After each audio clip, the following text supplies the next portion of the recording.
Okay, welcome to class, everybody. We are going to hand out the test at the end of class because I've got to leave 5 minutes early.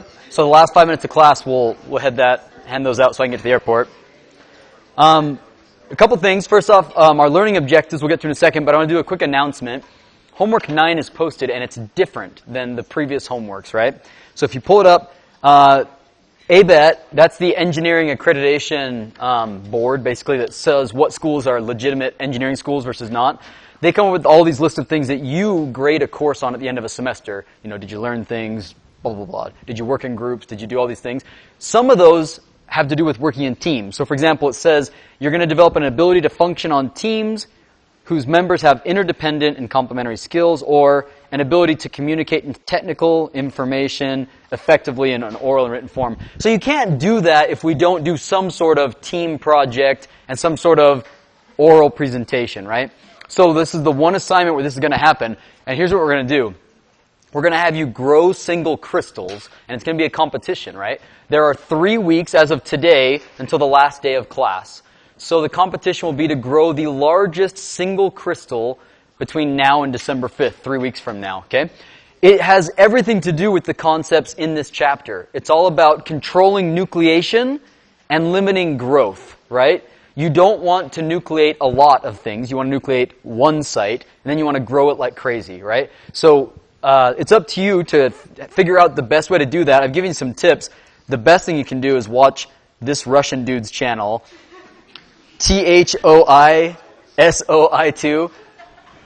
Apart from having a delightful accent, he is the legit crystal growing master of the YouTube.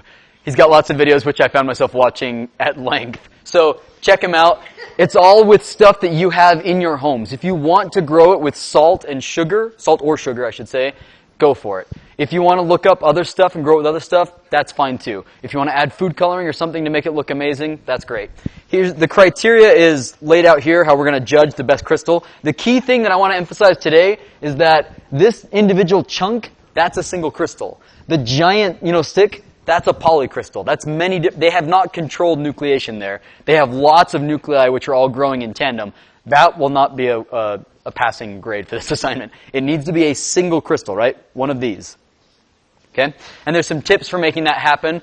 Go ahead, watch these videos, and it's actually quite simple. But you'll want to get started right away, because every day that you get started on this, you have an advantage over your peers, right? And then watch a few videos, because there's some tips and tricks, like keeping dust out of the solution. Think about the role of concentration and temperature based off of things that we're learning in this chapter. Okay?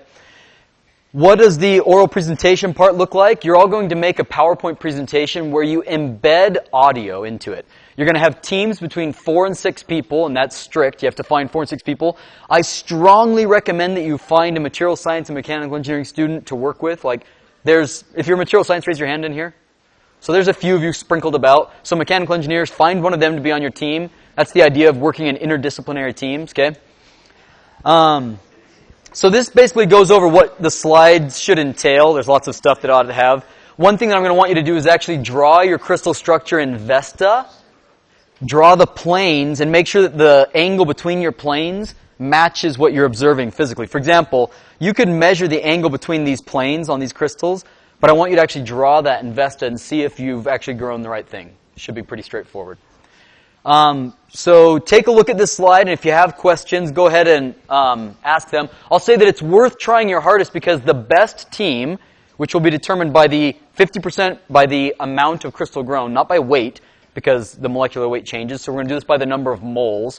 We'll take your mass. On the last day of class, you're going to bring your crystal to class. We're going to weigh it. We're going to convert that to a number of moles that it's grown. So that's 50% of the best crystal. And then the other best crystal is going to be based off of appearance, right? So if you've grown a really sloppy single crystal that's actually really heavily twinned or multiple crystals on it, that's going to get you a low grade. We're going to vote on that on the last day of class. So your thing that you turn in before the last day of class needs to have a high quality image, which I will put up on Top Hat and we'll vote on. And the team that gets the best score on their single crystal growth gets 10 extra points on their homework for the entire semester. That's essentially an extra homework's worth of grade. That's a big deal. I don't do homework, I don't do extra credit ever, and so that's a rare thing that I'm doing that. But I want you guys to give it your all and do your best job.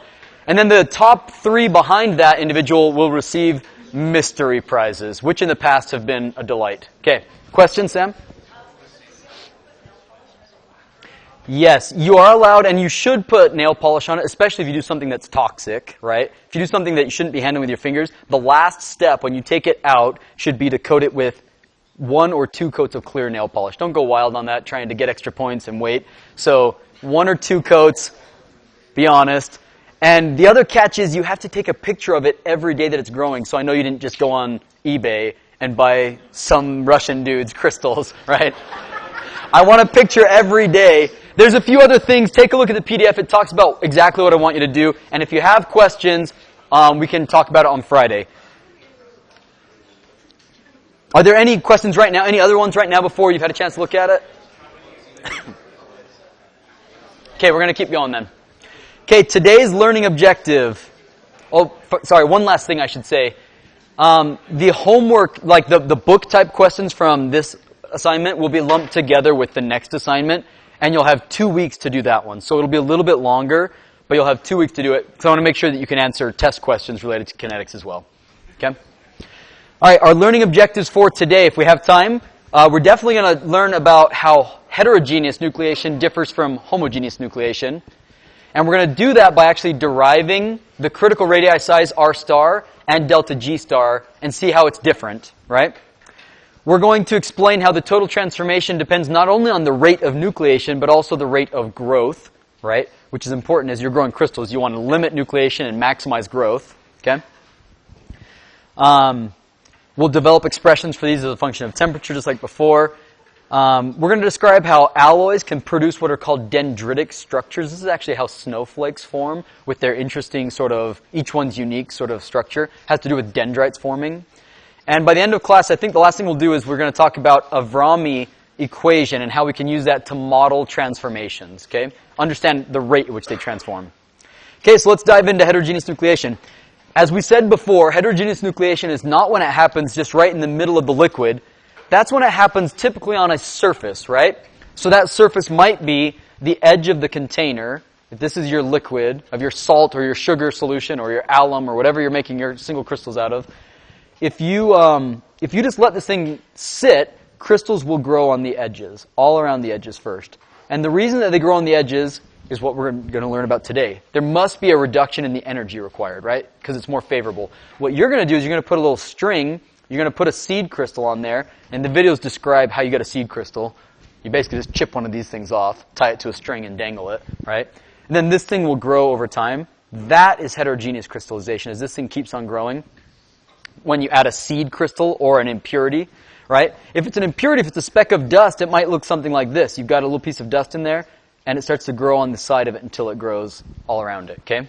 So at the heart of most crystals, gemstones even, if you look closely, I don't know if anybody here is married and you bought a diamond yet, but when you looked at it under a microscope, they very often have a flaw where it started to grow. Pores and inclusions, little bubbles, right? These things offered a lower energy starting point. And so it's actually one of the ways that they can tell synthetic versus fake, synthetic versus natural, I should say, gemstones, is you can find these flaws inside of them that they grew from in nature, okay? All right, so let's actually zoom in on one of these things. Let's draw a surface, right? So there's our surface. And we're going to nucleate a solid on top of that surface, okay? As we nucleate it on top of that surface, we're going to look at the energies, right? The surface energies. So let's draw our droplet. There's our droplet. Let's assume that this is, let's give names to these things. This is our solid. This out here would then be the liquid. And this we're just going to call an interface. It could be a dust speck. It could be the side of the vessel. It could be lots of things, right? That's an interface, though. If we actually start drawing our forces, the surface energy forces that act on this, they look like the following. You've got a force going this way. That's going to be equal to the surface energy of the interface and the liquid, so IL. You've got a surface energy between the solid and the liquid, SL. And then you've got a surface energy between the solid and the interface. So that's going to be SI, okay? So if you knew what the surface energy was for those 3 scenarios, you can calculate an important parameter which is known as theta, or the contact angle, or the wetting angle, right? It's called different names, but it's all the same principle. And you've seen this in real life. You've noticed that sometimes when you're out snowboarding or skiing, your jacket might get a drip of water on it, and it forms this perfect little bubble on the sleeve, right? It's a nice round droplet. That's because it's been engineered to do so. It's been engineered to have a very high wetting angle, right? Other things smooth really nicely. So if something is hydrophobic, then if this is a water droplet, in this case we're talking about a solid, but it could be a liquid as well, right? If it's a liquid, then you're going to get the droplet beating up on itself as its hydrophobic surface. If it's a hydrophilic surface, then that surface loves water, right? It's going to spread out over it. So by changing that surface energy, you can literally change the shape of that droplet that forms. We're going to assume that the droplet is always spherical or partly spherical, right? As I've drawn it here, this is what we call a spherical cap, right? A cap of a sphere is drawn on here. In reality, they might be slightly non-spherical. It might be a little bit more, bowed out or something. But in general, it's going to be pretty close to spherical, okay? And if you do just a balance of the planes, like if you add up, say, the forces in the x direction, then you could figure out that the interface in the liquid must be equal to the solid in the interface plus the solid of the liquid times whatever that angle is, okay? Why do we care about this? Because once you know that contact angle, we can modify our R star and our delta G star equations. And it's actually really easy to do so. First off, R star, it doesn't get modified at all. If you scroll back to your notes from whenever, 2 days ago we saw this, our expression for R star is the exact same. It was 2 times the surface energy between the solid and the liquid divided by the volumetric change in free energy for that reaction. So when you undergo heterogeneous nucleation, you don't see any benefit in terms of R star. What do I mean by benefit? Again, if we go back to our drawing from last class, we said right here that anything when these atoms are zooming around in the liquid and they clump together for a moment and they're this size, in order for them to keep on growing, they first have to go uphill in terms of energy. And so the ones that form over here are likely to redissolve again. They're going to go down in energy by dissolving. But the ones over here, they go down in energy by growing, right? So the first thing I'm telling you is that when you do heterogeneous nucleation, there's no benefit in terms of R star. It's still at the same spot. Well, what is different, right? What is different is the activation energy. The activation energy, right here. It looks the same as before, except we have this term, S of theta. S of theta is a function of theta, which goes between 0 and 1. It's like in the foot pages, the footnotes of the book, but it describes what it is, I think. So this is what S of theta actually is. If you know the wetting angle, you could plug it into here and you'll get a number between 0 and 1.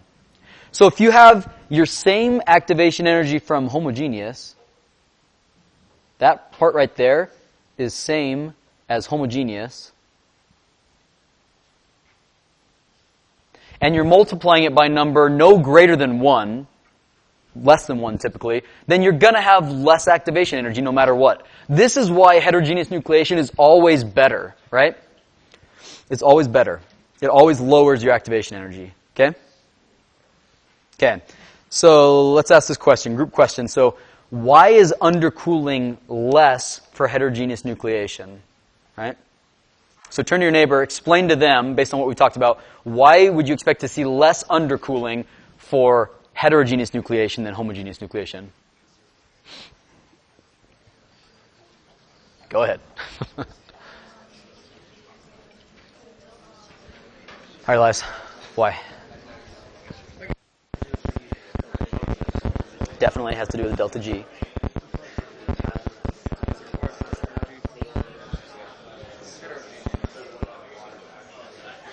So let me ask you this. Which term, remember our rate of nucleation? There was the attachment frequency and there was nucleation, number of nuclei. Which one of these terms do you think it affects? What's that? No, that's not. That's V sub D, attachment frequency. Basically, the ability for new atoms to diffuse to the surface of that nuclei and cause it to grow. Do you think it's influencing that, or is it influencing the number of nuclei? Okay, as you're describing it, think to yourself, the rate of nucleation comes from 2 things. It's either the number of critical nuclei, right, the number that are above our critical size, or it's the attachment frequency. Heterogeneous fixes which of those 2 things? It makes which one of those better? Anybody have a thought? So attachment frequency has to do with diffusion, right? So this doesn't affect diffusion. What we've done is we've changed our activation energy. So if we go back up to our expressions for nucleation rate, remember there were 3 terms that went into it, right? A star, that had to do with the number of atoms in the vicinity of the particle. That's going to be a constant. Then you've got N star, that's the number of critical nuclei, and V sub D, that's the attachment frequency. So attachment frequency, that depended on the diffusion activation energy, but the number of critical nuclei depends on whatever our delta G star is. And if delta G star is less, then we've lowered the activation energy. We will have more and more critical nuclei available, okay? So that's the one that it's going to affect. That's why we see less undercooling, because there's more critical nuclei. For example, if we were to sketch it on the same plot as before, if I was going to draw, the red line is for homogeneous critical nuclei. That's this one here. Let's assume that my pen will work. All right, this is for homogeneous. If we drew it for heterogeneous, it might look something like this. At a higher temperature, you have more, or actually, let's say you have the same number of critical nuclei. It takes takes a much higher degree of supercooling to get that for homogeneous than heterogeneous. Or at the same temperature, you have far more of the purple line than the red line, right? So you have far more critical nuclei under heterogeneous nucleation conditions.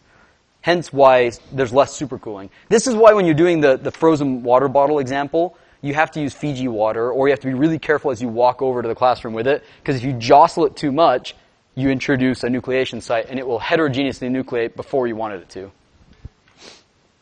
All right. Any questions on these expressions, on S of theta, on the wetting angle? Anything there? How do they measure the wetting angle? How would you measure that if you wanted to? Anybody measured this before? Harley?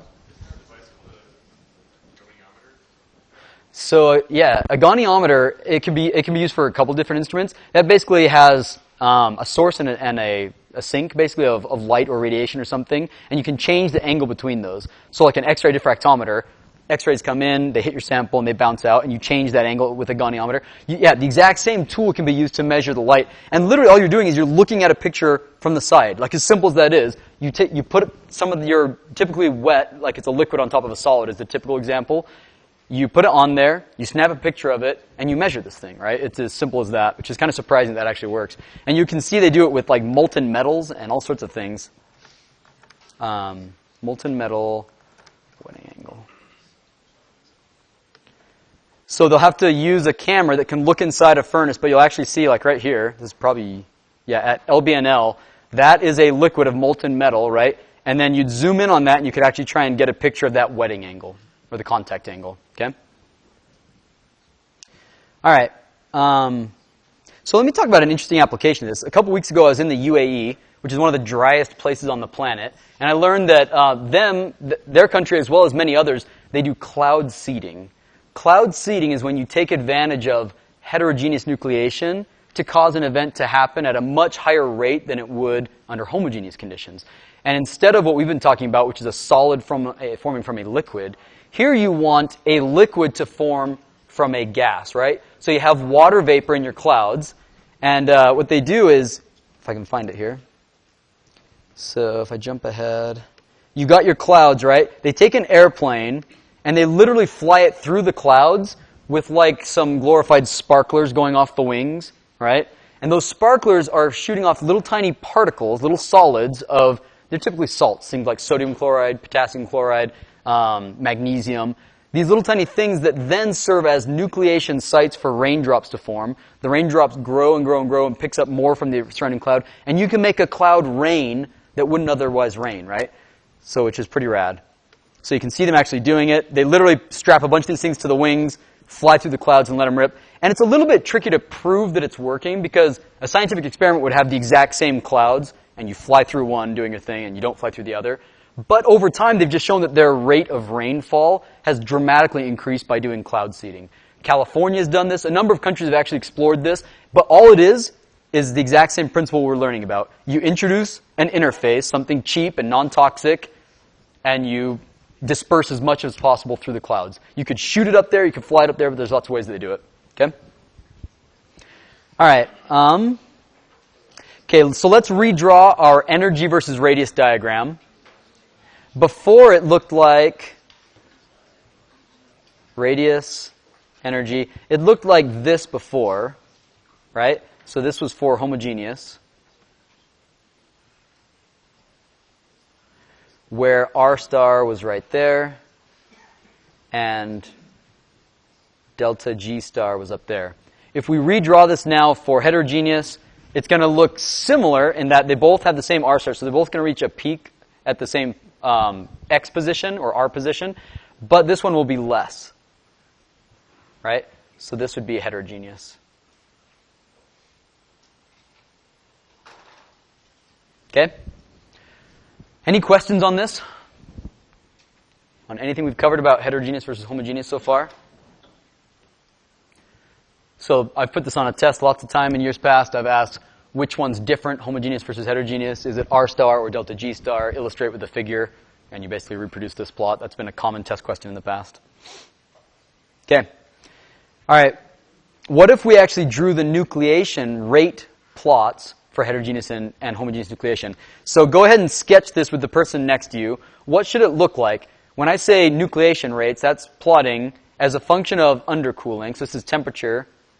This is the temperature where you expect the transition to happen, right? And before we said that homogeneous looked like this. That N star looks something like that. How might this look different for heterogeneous? So sketch it with the person next to you. How would we modify that drawing?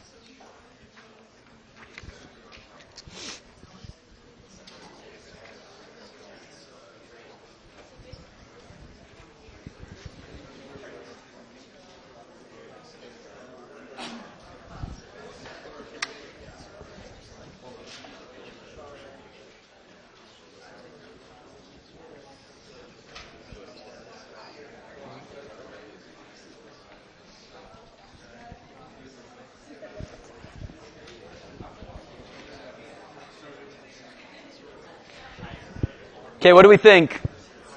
How will it look different?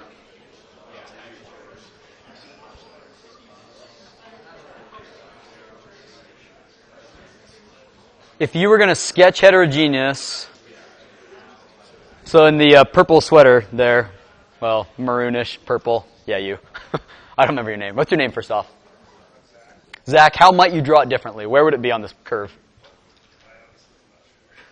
Well, do you think that, we know that heterogeneous is going to be more, it's going to be a higher nucleation rate. How come? Let's go back to our expression for nucleation rates. Our nucleation rate depends on these three things, right? Assuming that everything's the same except for delta G star, then we have a higher nucleation rate because delta G star is less. So the nucleation rate, N dot, we should get a higher rate of nucleation. Okay? So our curve is going to be larger. It's going to stick further out to the right. Will it be above or below? So if it's below, that would mean that you're going to reach a higher rate only at lower temperatures. But you remember we just drew this. We said that heterogeneous, the purple line here, so this is the number of critical nuclei for homogeneous. This is the number of critical nuclei for heterogeneous. It happens at a higher temperature, right? So the red times the blue gave us the green. And now it's going to be the purple times the blue. So it's going to be just like this, but it's going to be shifted up a little bit and over to the right a little bit. That would be the sketch of that. And that's a totally fair question to ask on a midterm, is being able to draw these sort of things. So again, grab blue. It might look something like this, right? That would be for heterogeneous.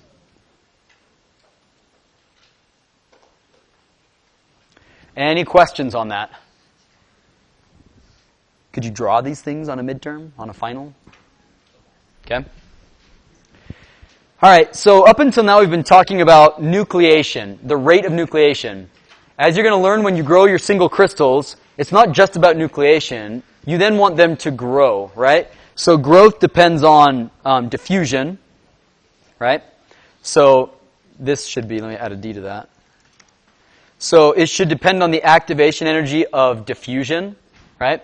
So if you want to take into account the total transformation, it needs to include both nucleation rates and growth rates.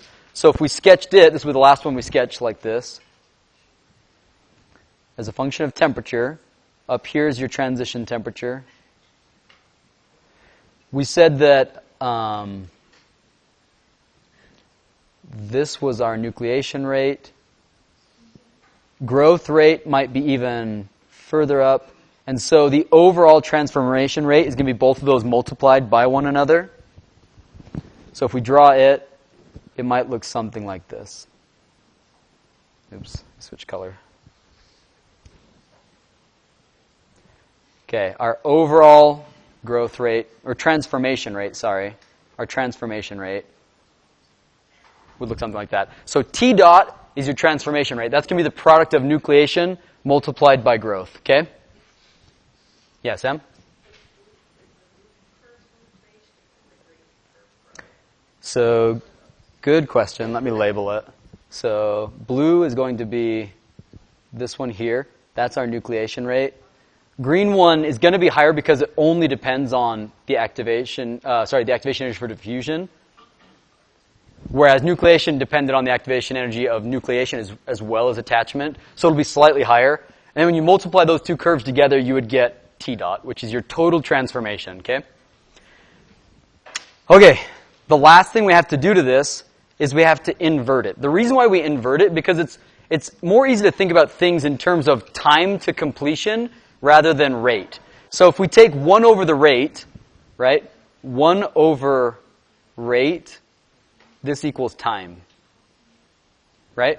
The inverse of rate, something per second. If you take 1 over that, you end up with just seconds, right? So we're going to replot this one last time, and it looks like this. Okay? So this is still temperature below some maximum temperature, or some temperature where the transition should occur at. But now the bottom axis is no longer rate, it's time. Okay? So what this is telling you is that as a function of supercooling, as you start to cool things down below its temperature, there will be a rate at which it transforms from one phase to another. If you cool it way, way, way down really quickly, like the blacksmiths do when they're quenching their swords, they quench it all the way down to here and then they maybe hold it in an annealing furnace, and it might take a really long time before it transforms from whatever your initial phase was to the final phase, right? Meanwhile, if you quench it right at what they call the nose of the the nose of the curve, we'll talk about what it means in a minute, the nose of the C-shaped curve, this will be the fastest that it will transform. So people that want to quench and preserve a metastable structure is one where above this dotted line, this is where the other phase existed, say austenite steel. This is the gamma phase up here. If you want to quench it to room temperature and keep that gamma phase, then you have to quench it at least faster than the nose of this curve. You have to pull heat out of it faster, because if you touch the nose of that curve, it's going to start transforming, right? It'll start to transform to a mixture of ferrite and cementite, alpha and Fe3C. Okay? Now, typically, it doesn't make sense to show this just one curve. Oops. It doesn't make sense to show it for just one point, because transformations aren't instantaneous. They take a little bit of time. And so it makes more sense to show these as a couple curves that represent different percents transformed. So, for example, you might have one right there, and this might represent 1% transformed. Like, that's really when the transformation starts. And then you've got 50% transformed as the black. So your sample is now 50% transformed. And then you might have one more that represents 99% transformed. So if you were to hold it right there, the time between the red curve and the blue curve tells you how long it took to completely transform your sample. Well, to go from 99 to 1%. Let me draw that one more time. Any questions on this?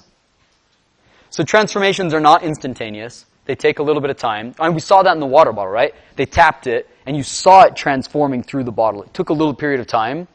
And so these sort of curves, which are called TTT curves, TTT, That stands for time, temperature, transformation. TTT curves are really useful because they tell you, from a kinetic standpoint, when your things transform and how quickly, right?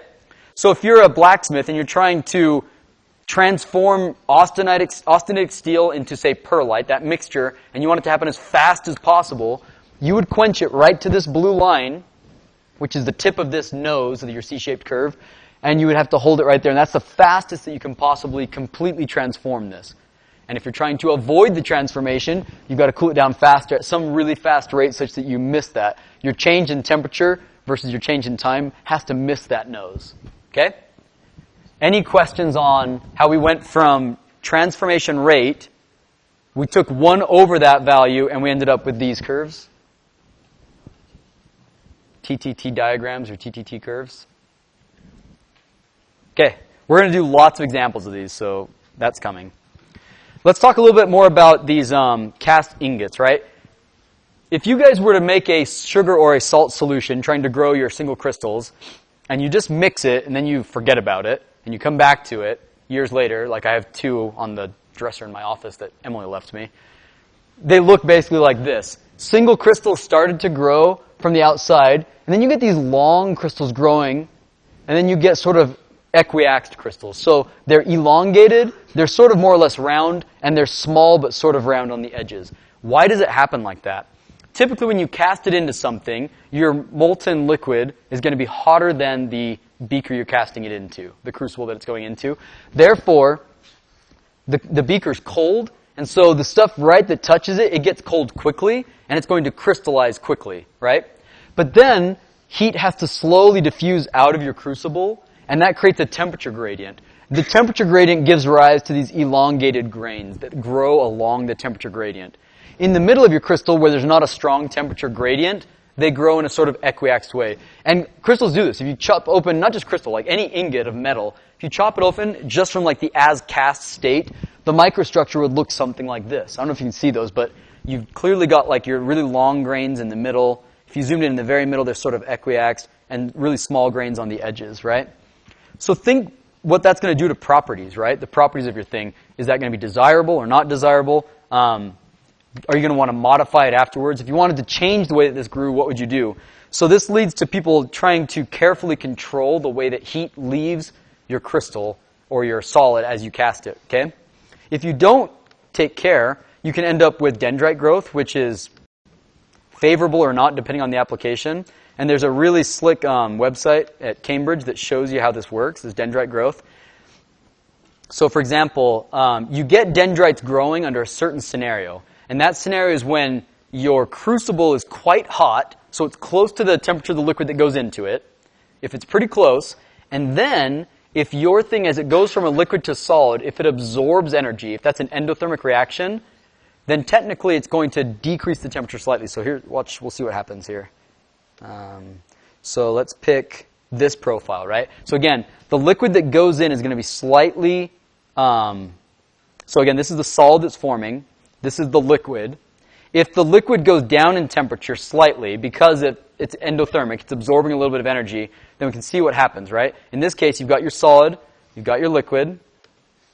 Okay. As it grows, a little bit of your solid is going to extend out into the liquid. And when it does so, it's extending out into a colder region. In the colder region, it's more likely to solidify than not. So it's going to continue to grow out in a tip like that. Right? The tip is out here at a lower temperature, and so it's going to continue to grow. But if there's any sort of disturbance, if there's a slight fluctuation on the side of this, well, that's also sticking out into the liquid, so it's going to grow. And if this keeps on happening, then you see these dendrites grow. This sort of Christmas tree motif, that's a dendrite. And you can see that in metals all over the place. If you don't have that, if your liquid that you pour into it is extremely hot, much hotter than the crucible, then that won't happen. Imagine what happens here. Again, a little disturbance happens, perturbance happens at the surface, so this thing sticks out into the liquid. But if you look at, in this scenario, the liquid is now much hotter than the crucible, then that little perturbance, as it sticks out, goes into a hotter zone. It's just going to melt again, right? So it disappears. that thing's going to disappear, and you don't get dendrite growth. So depending on how you control temperature as you cast metals, you can end up with some really interesting structures, right? And dendrites, they look like this. They look kind of like snowflakes. They can massively influence your properties. A lot of steels have dendrites in them, which had to do with how they were processed. It had nothing to do with just the composition, right? This had everything to do with the composition plus some sort of processing parameters that create these sort of interesting motifs that can be beneficial or detrimental depending on the application. Okay. Let's see, about 10 more minutes. Snowflakes actually grow for a slightly different reason. You can read up about it. Basically, it has to do with the rate of, you're diffusing water, and the molecules diffuse at a different rate in air versus the water. And because they diffuse faster in the air, actually, through the vapor phase, they deposit on the tip. And so these things grow also in dendrites. You can read about it. It's pretty rad. All right. Now that we understand our TTT curves, or at least we've seen them, one question is, like, where on earth do they get these things from, right? These TTT curves, these would be really useful. I would love to know this information, but where on earth do you get it, right? So you generate it from a series of carefully controlled experiments where you lock it at one temperature and you monitor the transformation, right?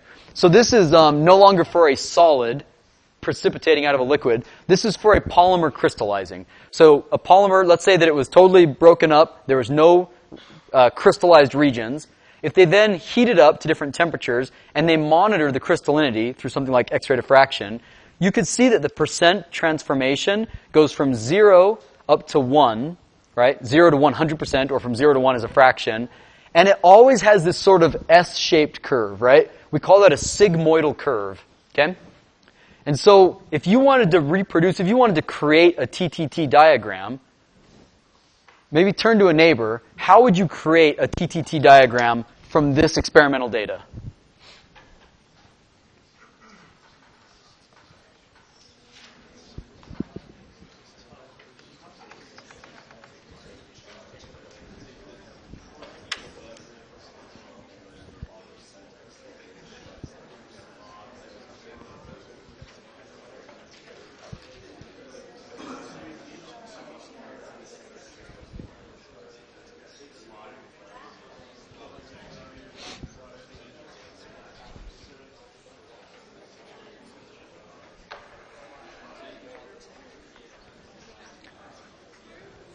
Okay, what do? Anybody have a thought? If I gave you this data on a homework and I said, turn it into a TTT diagram for me, what would the approach be? Well, first off, time, temperature, transformation curves. Where do we see all these things in this plot? You've clearly got temperature as different red lines. You've got time on the x-axis and a log axis. And you've got fraction transformed up here. So we want to transform that and put temperature here, and we want lines that represent transformation. Anybody have a thought? What might you do?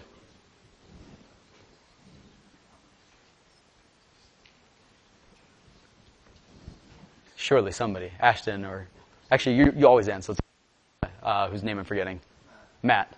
When you pick one die on the y-axis, yep. press the x-axis to plot those. That's it. Start with, say, 50%. That blue dotted line, that's 50%. So the temperature at 135, which is your highest temperature, it happens at some time, right?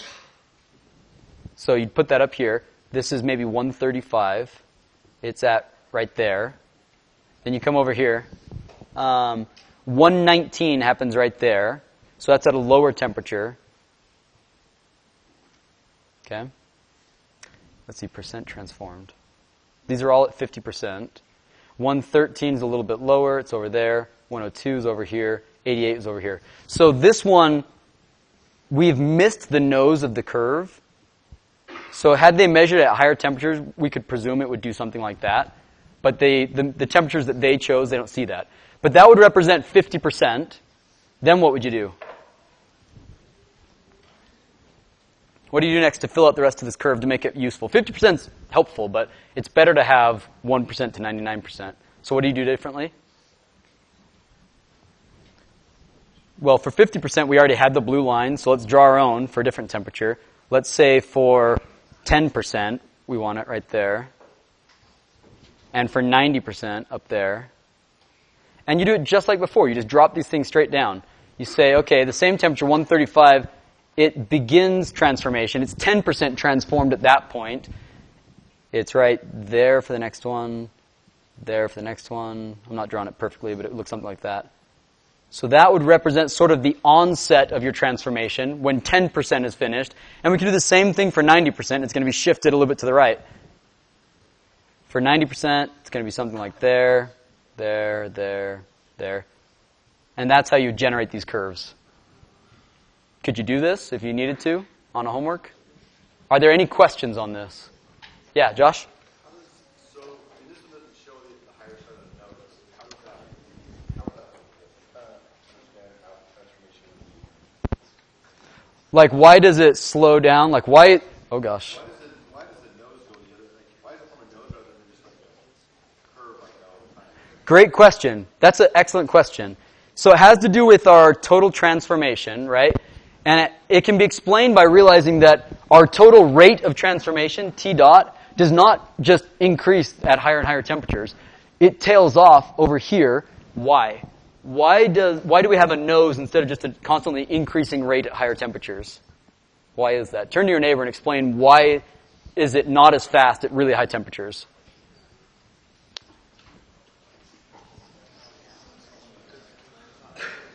What do you guys think? Let's say we're below the melting point.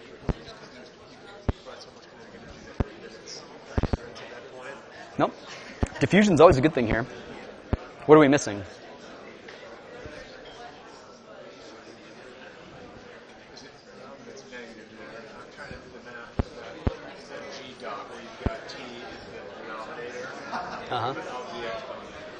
Just conceptually. What gets better as you go lower and lower? Growth or nucleation? Not growth, because you need thermal energy. But nucleation does, because your supercooling gets bigger and bigger, so your critical number of nuclei goes up. So if you go higher, you're losing those critical nuclei. So the ones that are there, they're growing like crazy, but there's not very many of them. So your transformation's low. Okay, what do we think? Why is it that our TTT curves above a certain temperature should actually tail off? They should transform more slowly. Why is that, again? Conceptually? Yeah. Exactly. Right? The higher you get to higher temperatures, your growth rate is really high, but our number of nuclei is really low. Like if we go back up to this plot of n star, this is the number of nuclei. At really high temperatures, it's a really low number. Right? There's not very many on, if you go to the x-axis. There's not many nuclei. So the ones that are there are growing fast. There's just not very many of them. So that's why there's some compromise between the two. And that's why, to answer your question, Josh, it's not like it just gets better and better at higher and higher temperatures. It means that there's a maximum temperature. So as you guys are trying to earn those 10 extra credit points in this class by growing radical single crystals, ask yourself, what can you do to come up with an experiment that grows it as fast as possible and therefore as large as possible? My suggestion is that you don't just pick room temperature. You think about a couple temperatures, right, to do this in. Obviously, you don't want to go too high, or you will dissolve your sugar or salt or whatever you're growing, your alum, whatever it is. But my guess is room temperature is probably not the maximum growth rate. And so if you try a couple different temperatures, my hunch is that you'll be able to grow it much faster than your peers. Don't go too high or you'll just dissolve it, and then you'll be sad. Yeah, Thomas? Maybe grow a couple beakers. Yeah, Thomas?